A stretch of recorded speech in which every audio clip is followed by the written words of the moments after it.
So hello students of class 9th. Today we are going to solve some problems of graphical representation of motion.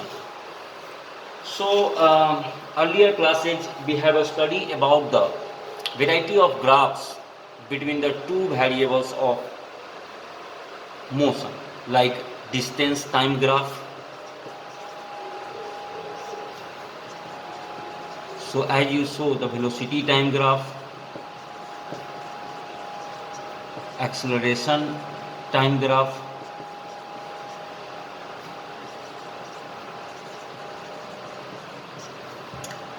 और उन सब case में आपको हम अलग अलग केस में समझाए थे, लेकिन थीम बात यही है कि इसमें एक इंडिपेंडेंट एक्सिस है और एक डिपेंडेंट एक्सिस है। जैसे टाइम इंडिपेंडेंट एक्सिस है तो यहाँ पर डिस्प्लेसमेंट डिपेंडेंट एक्सिस है। सो एक के तुलना में इसकी इंक्रीमेंट हो रही है, इसी के रेशियो में या इसी के परहैप्स में आप कह सकते हैं। तो इस केस में हमेशा इस चीज़ को अगर आप ध्यान रखते हैं तो ग्राफ प्लॉटिंग करने में आपको कोई दिक्कत नहीं होगी। आपने क्लास 8 में कोऑर्डिनेट को आपने पढ़ा भी है कि कोऑर्डिनेट क्या होता है ना। सो नॉर्थ ईस्ट ये डायरेक्शन आपको पता ही है।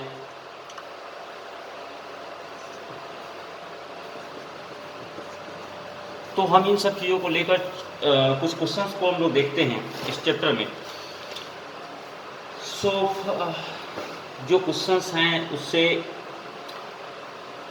फॉर एग्जांपल एक ग्राफ आपको हम दिखाते हैं। What is about the graph? A drunkard walking in a narrow lane takes 5 steps forward, 3 steps backward, followed again by 5 steps forward and 3 steps backward, and so on. Each step is 1 meter long and require 1 second.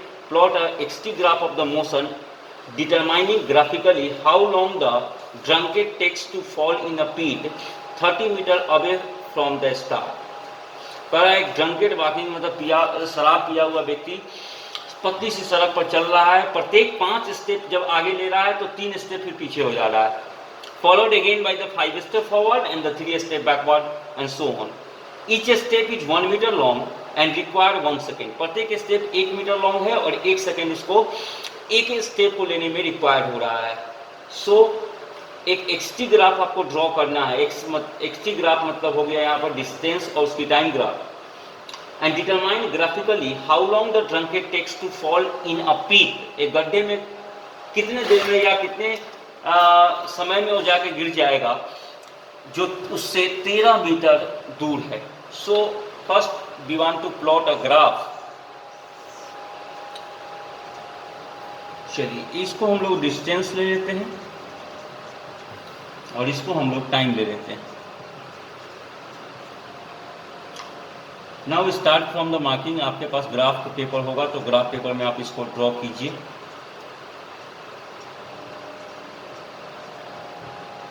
So it's goes up to 13 metre.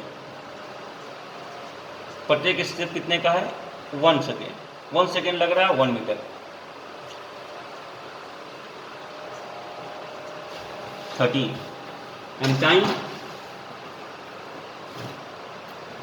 5 second. तो 5 second का gap है। प्रत्येक 5 second में ऐसा कर रहा है वो। कैसा मतलब एक स्टेप पीछे 5 स्टेप आगे बढ़ रहा है तो 3 स्टेप पीछे बढ़ जा रहा है। 25 30 35 एंड 40। सो नाउ 5 स्टेप वो आगे बढ़ रहा है। So goes down up to 5।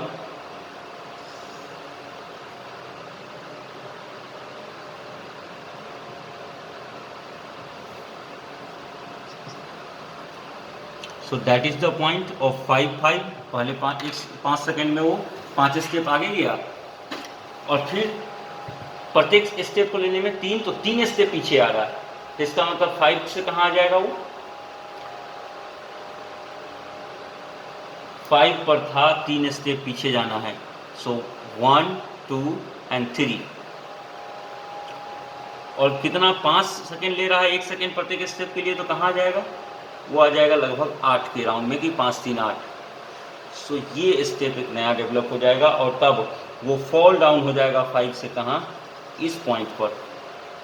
Now on third step फिर से वो क्या करेगा, 5 की तरक्की पाएगा। सो अभी है कहाँ पर, 2 पर, जाएगा कहाँ पर, तो 7 पर, 8 5 13, लगभग 13 पर आकर वो फॉल करेगा या राइज करेगा, तो राइज करेगा।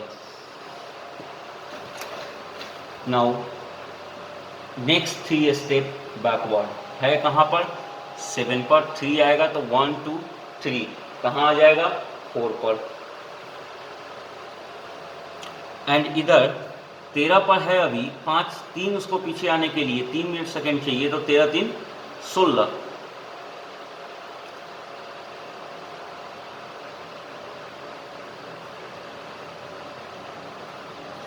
और ये पार्टिकल का मोशन आ गया यहाँ, न्यू मोशन कर रहा है।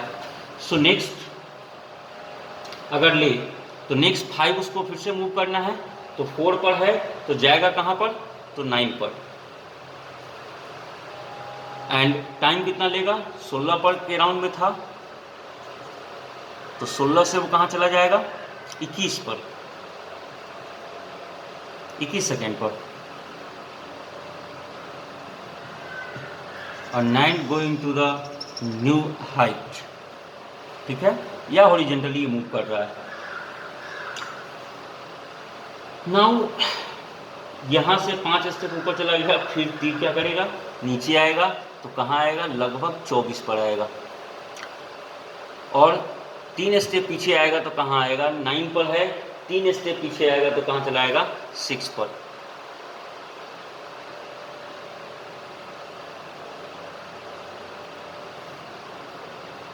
चौबीस पर लगभग आएगा, गलत हम ड्रॉ कर दिए हैं, थोड़ा सा और इसको आगे बढ़ाइए। तो 3 स्टेप पीछे आ गया, 24 पर। ठीक फिर से 5 स्टेप आगे बढ़ेगा, लगभग 29 सेकेंड उसको चाहिए, और इधर 5 स्टेप बढ़ने के लिए उसको कहाँ चाहिए, 11 चाहिए, और हमको पहुँचना कहाँ है, 13 तक पहुँचना है।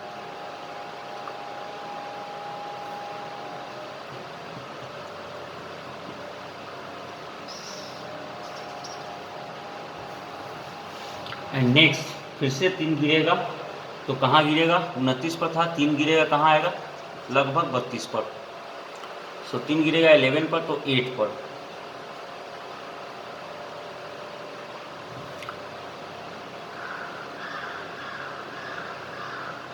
उनतीस 30 32 पर लगभग आ जाएगा,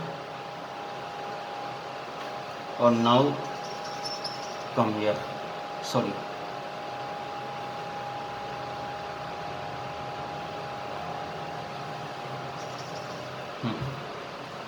सो 32 पर यहाँ चला आएगा वो। इसके बाद अगर आप देखें तो फिर से 5 स्टेप आगे लेगा, और अब है कहाँ पर, तो 8 पर, और सीधा छलांग मारेगा तो कहाँ चला जाएगा, वो चला जाएगा 13 पर, और अभी है 32 पर, तो उसको लगभग चाहिए कहाँ, तो 37 चाहिए उसको, लगभग 37, और 40 को हमने माना था बाउंड्री। ये आपको दिखाई दे रहा होगा पूरा, आशा करते हैं ये पूरा ग्राफ आपको एक बार में दिख रहा होगा।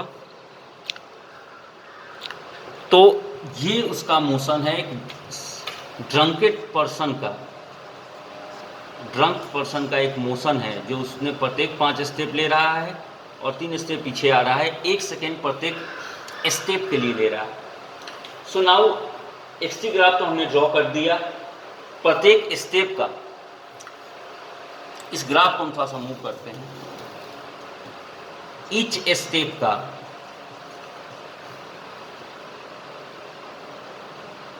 जो लेंथ है वो कितना है, 1 मीटर है। Time required to take 1 step, कितना टाइम चाहिए उसको, 1 सेकेंड। इस केस में अब वो प्रत्येक 5 स्टेप फॉरवर्ड ले रहा है, और जब भी वो 5 स्टेप फॉरवर्ड कर रहा है जिसका मतलब 5 मीटर फॉरवर्ड डायरेक्शन में मूव कर रहा है। और ऑन द अदर हैंड दूसरी तरफ अगर देखें तो 3 स्टेप बैकवर्ड आ रहा है, एंड उस केस में वो 3 मीटर का बैकवर्ड डायरेक्शन में जो है वो टाइम इंटरवल में 3 सेकेंड का यूज कर रहा है बैकवर्ड डायरेक्शन में मूव करने के लिए। सो एक्सटी ग्राफ यहाँ पर अगर देखें ड्रंकेन व्यक्ति का, तो वह 13 मीटर जो दूर सिचुएटेड है एक गड्ढा, उस गड्ढे में गिरने के लिए, उस गड्ढे में उसको गिरने के लिए कितना समय लगेगा वो आप यहाँ पर इस ग्राफ में देख रहे होइएगा।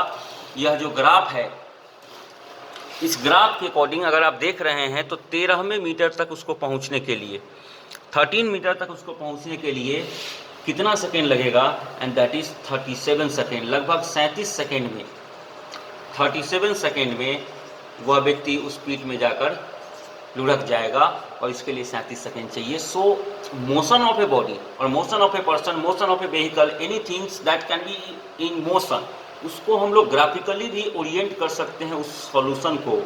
अगर आप ग्राफ को आप समझ रहे हैं तो बड़ा आसान हो जाता है कि आप मोशन के न्यूमेरिकल प्रॉब्लम्स को पर आपकी पकड़ बेहतर हो सकती है। सो एक एग्जांपल आपको हम देके बताए हैं कि कैसे आप आराम से क्वेश्चंस को पढ़कर और तब आप जनरेट कर सकते हैं उसके क्या कहते हैं सॉल्यूशन को। सो नाउ इस ग्राफ को आप देख लीजिएगा। क्वेश्चन आपको हम ये भेज देंगे, डोंट वरी, ये क्वेश्चन आपको हम पुट कर देते हैं। एंड चलिए नेक्स्ट आपको हम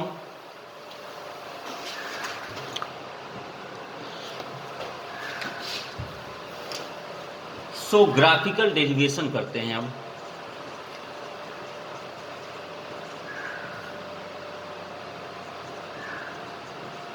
ग्राफिकल डेरिवेशन ऑफ मोशन, इसको थोड़ा सा देख के और आपको बेहतर समझ में आएगी। सो फर्स्ट इक्वेशन क्या था मोशन का, v बराबर u plus A T. And इस इक्वेशन को हम लोग, इस रिलेशन को कहते क्या है, एक तरीके से यह वेलोसिटी और टाइम रिलेशन है। वेलोसिटी और टाइम के बीच का एक रिलेशन है। सो इस कंडीशन में हमको एक ग्राफ ड्रॉ करनी होगी, और उस ग्राफ में हमको एक एक्सिस पर हम लोग ले लेंगे किसको, वेलोसिटी को, तो एक एक्सिस पर ले लेंगे हम लोग किसको, टाइम को।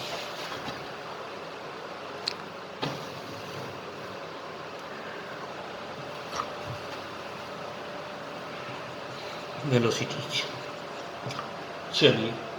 So it can be determined by the UT graph, यानी वेलोसिटी टाइम ग्राफ। यू मतलब इनिशियल वेलोसिटी एंड वी मतलब फाइनल वेलोसिटी।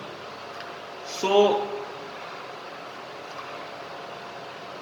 एक मान लेते हैं एक पॉइंट है जहां से पार्टिकल मूव करना शुरू किया, ये पॉइंट P है जहां से पार्टिकल मूव करना शुरू किया, और उसने एक फाइनल वेलोसिटी पकड़ी जो फाइनल वेलोसिटी v था। इसकी वजह से इसको एक एक्सेलरेशन प्रोड्यूस हुआ, यहाँ पर a है, और अगर हॉरिजॉन्टल इसका डिस्टेंस देखे तो ये क्या हो जाएगा, r। अगर टाइम एक्सिस के साथ इसको हम लोग मर्ज करें तो ये टाइम अगर t है और ये टाइम डायरेक्ट एक्सिस है,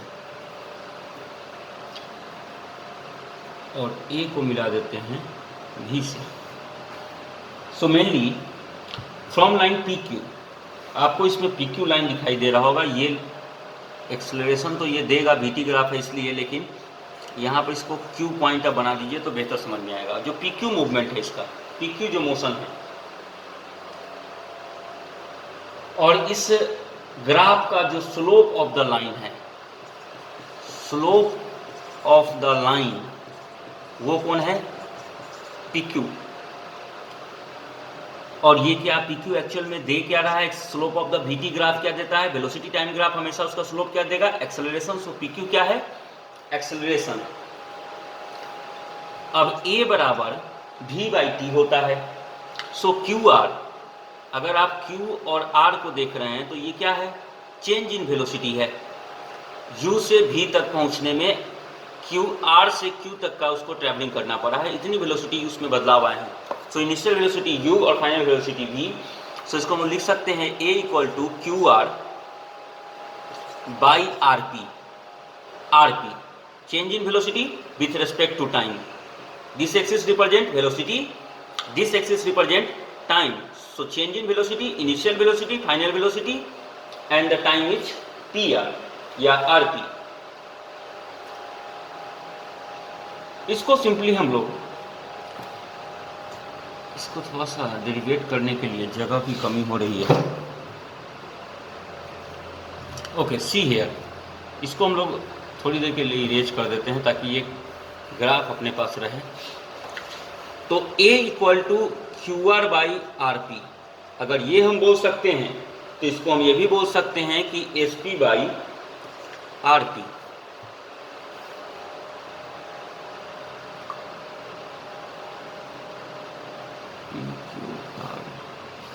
एस इस पॉइंट को मान लीजिए, अब कंफ्यूजन हो गया है. S P by R P, क्योंकि क्यू आर और एस पी एक ही टर्म है. यहाँ से इस एक्सिस की बात करें या ये लेंथ की बात करें, दोनों लेंथ आपस में क्या है, इक्वल है. So S P by R P भी हम इसको लिख सकते हैं. सो यहाँ पर अगर आप देखें तो इस दोनों टर्म को अगर कंपेयर करें, A equal to S P by R P, so S P equal to हो जाएगा ए आर पी, और आर पी आपका क्या है,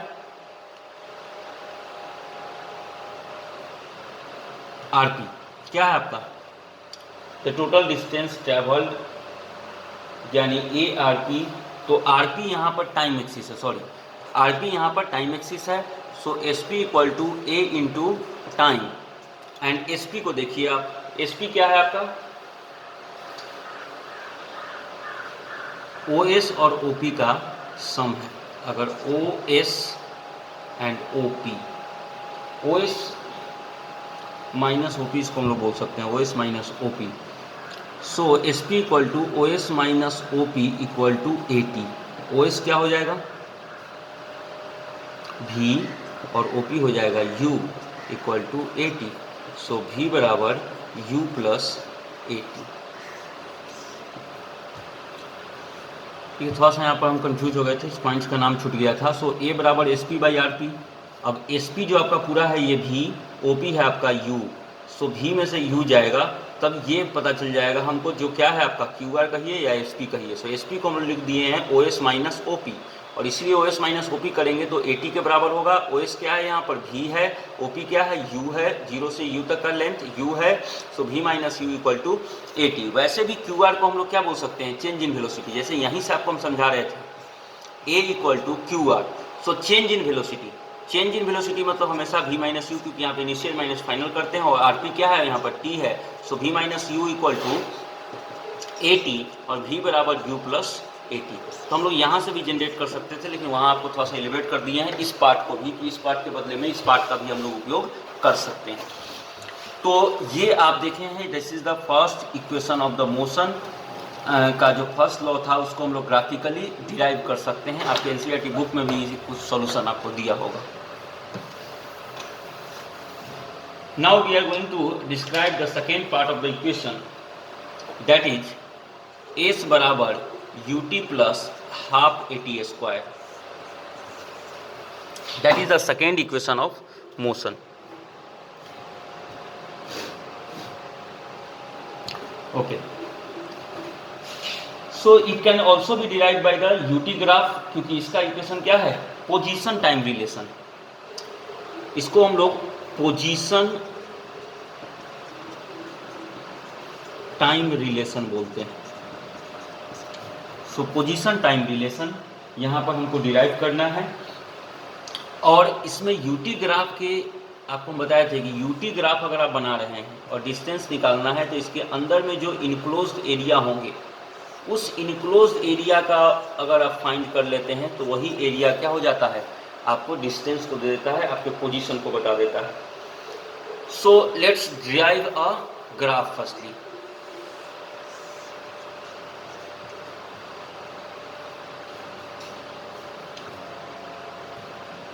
सो इसमें अगर ग्राफ ले तो इसका ओरिजिन है O, ये आपका टाइम एक्सिस, ये आपका वेलोसिटी एक्सिस. मान लेते हैं कि O से पार्टिकल P तक मूव किया, उसकी इनिशियल वेलोसिटी, रेस्ट से पहुंचा एक इनिशियल वेलोसिटी में U में, और U से वो पहुंच गया कहाँ, Q पर. क्यू इसकी एक वेलोसिटी थी, मान लेते हैं हॉरिजॉन्टल, उसको टाइम लगा कितना आर, यानी यहाँ से डॉटेड करें तो टी। तो ये ग्राफ बन के आता है आपके सामने। इसमें पी एस आर क्यू, इसको आप ओ मान लीजिए, ये टी है, ये यू इनिशियल वेलोसिटी, और फाइनल वेलोसिटी इसका क्या है, वी है। सो यहाँ पर अगर आप देखिए तो आपको निकालना है एस को, और एस का मतलब है कि एरिया फाइंड करना है जिस ओ से पी पर गया और यहाँ से फिर वो क्यू पर गया, इसके द्वारा और टाइम एक्सिस के बीच में जो एरिया इनक्लोज हो रहा है, इस एरिया को अगर आप फाइंड कर लेते हैं तो आपका ये प्रॉब्लम सॉल्व हो गया। हमेशा डिस्टेंस और पोजीशन को फाइंड करने के लिए ग्राफ के अंदर में जो एरिया बनकर आएंगे, इनक्लोज्ड होंगे वाई एक्सिस और एक्स एक्सिस के बीच में, उस एरिया को फाइंड करना होगा आपको अपने पोजीशन को फाइंड करने के लिए। सो ये है क्या, एक मेनली ट्रेपीजियम है, O P Q S, O P Q S, O P Q and S, ये एक ट्रेपीजियम है। और ट्रेपीजियम में आप देख सकते हैं, यानी area of trapezium O P Q S. अब इसके अंदर में एक रेक्टेंगल है और एक ट्रायंगल है। रेक्टेंगल कौन है, rectangle O P R S plus triangle, दोनों का एरिया को ऐड कर देंगे हम लोग, triangle P Q R. So area of triangle क्या हो जाएगा, लेंथ इंटू ब्रेथ, तो O P into O T लिख दे, या O P into P R लिख दे, O P into P R plus triangle का area, area of triangle P Q R.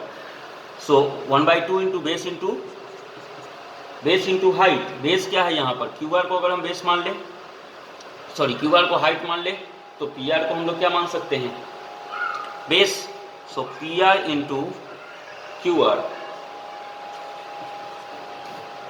So O P और ओ आर, ओपी को ध्यान से देखिए तो क्या है, यू है, ओपी यू है, पी आर क्या है, ये टाइम एक्सिस है, प्लस 1/2 इंटू पी आर, ये क्या है, टाइम एक्सिस है, क्यू आर।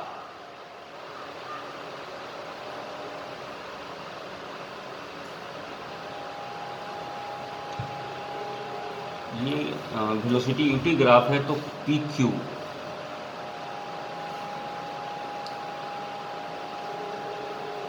एक मिनट, आर क्यू जो हो जाएगा, आर क्यू जो हो जाएगा यहाँ पर, चलिए पी आर इसमें क्या हो जाएगा, टी हो जाएगा, लेकिन ठीक है पी आर टी होगा। क्यू आर की बात करें तो ये चेंज इन वेलोसिटी है, so V minus U, so U T plus half v minus U, v minus U है यहाँ पर, तो क्या कर सकते हैं, यहाँ पर t रहने दीजिए और फर्स्ट इक्वेशन से ले लीजिए v बराबर u plus A T, so v minus U equal to A T. तो यहाँ से हम लोग उठा के रख सकते हैं यहाँ पर ए T, so U T plus half A T square. ऐसे हम लोग डिराइव कर सकते हैं इस पोजीशन टाइम रिलेशन को। ये second equation of the motion है, और पहले ग्राफिकली ही रिप्रेजेंट किया गया चीज़ों को। मोशन को ग्राफिकली पढ़ना ज़्यादा आसान है अगर आप इसकी समझ रखते हैं तो ग्राफिकली ही पहले डिराइव किया गया, बाद में चलकर उसका हम लोगों ने मैथमेटिकली भी डेरिवेशन कर पाया। But graphical is the real mathematics. Graphs के थ्रू आप मैथमेटिक्स को समझे और उसमें फिजिक्स में आपको खास तौर पर से बहुत ही बेहतर मदद मिलती है। सो दो इक्वेशन आपको हम बता दिए हैं, और फिर मिलते हैं आपको तीसरे इक्वेशन एंड कुछ क्वेश्चंस के साथ। सम वर्कशीट्स में हम लोग सबमिट कर देंगे। Okay bye.